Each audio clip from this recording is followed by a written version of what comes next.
कैसे आप? उम्मीद करता हूँ आप खैरियत से होंगे। दोस्तों, मैं आपके साथ सुनने शेयर करता रहता हूँ।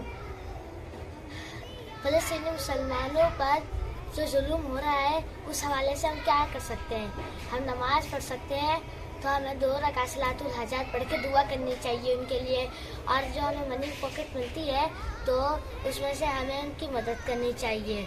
और हमें कुछ चीज़ें हैं उनका बाइकआउट करना चाहिए, और इस्राएली कंपनीज का बाइकआउट करना चाहिए। और कुछ बच्चों की भी चीज़ें हैं, लेस है, कोका कोला है, 7 अप है,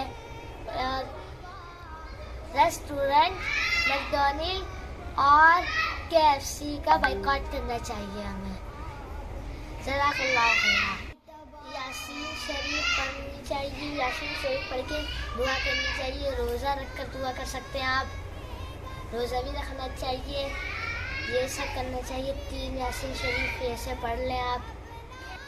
उम्मीद करते हो आप इन बातों पर अमल करेंगे। मैं भी इंशाल्लाह अमल करूँगा, और आप अपने घर वालों को भी अवेयरनेस करेंगे। जज़ाकल्लाह खैरा। Like, share and subscribe my channel.